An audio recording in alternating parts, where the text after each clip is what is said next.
hijrah sampai kita menghembuskan nafas kita yang terakhir. Bukan hanya 1 tahun, bukan hanya 2 tahun, bukan hanya 3 tahun, bukan hanya 4 tahun. Kalau kita hidup 30 tahun yang akan datang, kita ingin hijrah selama 30 tahun. Kalau kita hidup 40 tahun yang akan datang, kita ingin hijrah sampai 40 tahun ke depan. Oleh karena itu, jadilah seorang pelari maraton, bukan menjadi sprinter. Itu kira-kira ungkapan sederhana aktualnya. Kalau antum searching di buku fikih nggak ada jadilah pelari maraton ini. Aktual aja nggak ada. Ya, jadilah pelari maraton dalam hijrah, bukan jadi sprinter. Kecuali kalau antum ingin selesai dalam jangka pendek.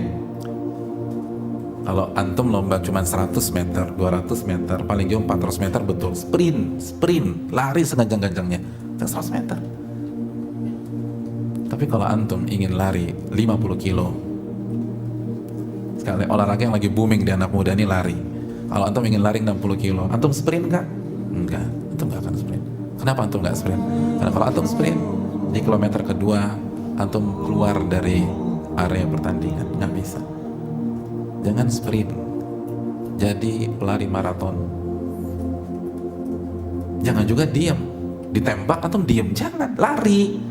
Tapi jadi pelari maraton, terus berlari, jangan diam, jangan hanya melangkah, lari. Apalagi itu udah ketinggalan. Yang keponakan kita udah sampai Ali Imran baca Al-Qur'annya, udah sampai Al-A'raf baca Al-Qur'an kita, misalnya Alif Fata'ab, Ba Doma Bu Abu, jadi susah gimana? Lalu kita masih lari, tapi jadi pelari maraton.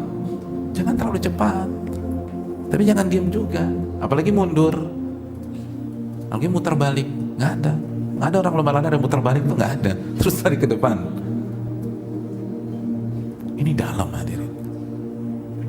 Dan yang jadi masalah, banyak yang hijrah di awal-awal jadi sprinter semua.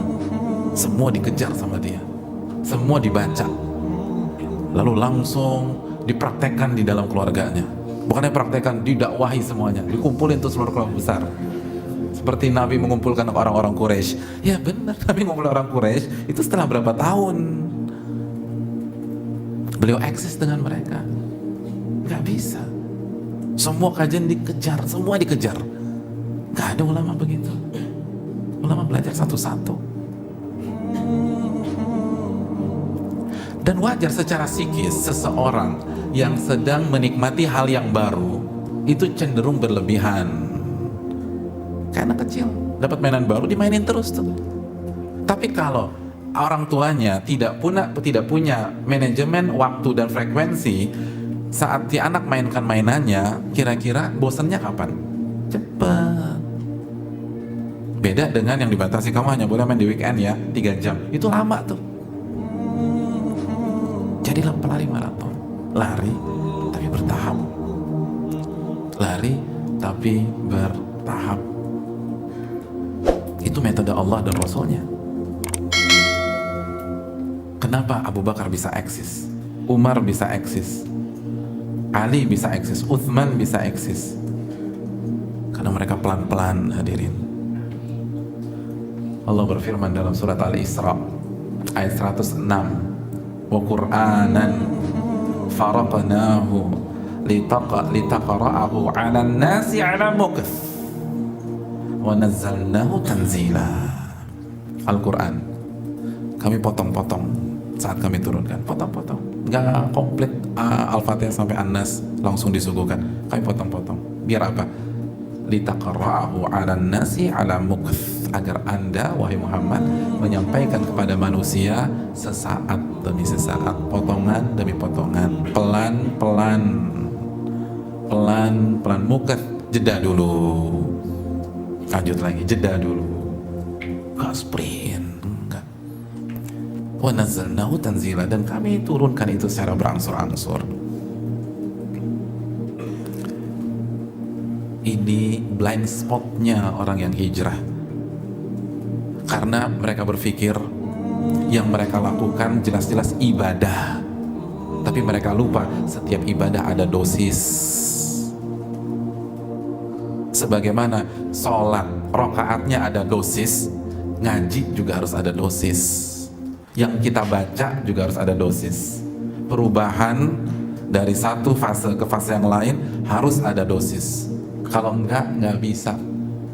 Apalagi bagi orang-orang yang sebelum hijrah masalahnya benar-benar kelam, nggak bisa langsung jungkir balik begitu, hancur. Pelan-pelan. Ini fenomena sehari ini. Baru hijrah 1-2 bulan yang lalu, langsung pertanyaannya bab 9. Padahal bab 1 belum dibaca, bab 2 belum baca, bab 3 belum baca, bab 4 belum baca, bab 9. Ustaz, gimana? Ustaz, tolong yang tegas, yang tegas aja. Gimana yang tegas? Umar minta Allah tegas aja dalam masalah khamar, Allah nggak tanggapi. Baru setelah perang Uhud Allah turunkan tuh surat Al-Maidah ayat 90. Innamal khamru wal maisiru wal ansabu wal azlamu rijsun min amali syaitan fajtanibu la'allakum tuflihun. Baru Allah haramkan. Umar minta dari itu. Udah langsung, ini kayaknya nggak asik gitu ya. Kan nggak asik jenggotan itu mabok begitu-begitu kan. Melihatnya juga nih gimana sih? Cuma tuh nggak cocok lah. Umar ya, dan secara fitrah kan emang khamr itu nggak cocok sama fitrah, jadi Umar udah gelisah minta kapan nih tegas. Tapi yang siap baru Umar, yang lain belum siap.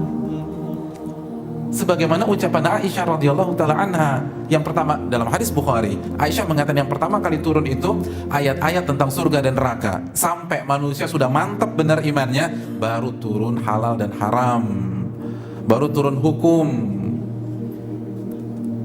baru turun halal dan haram.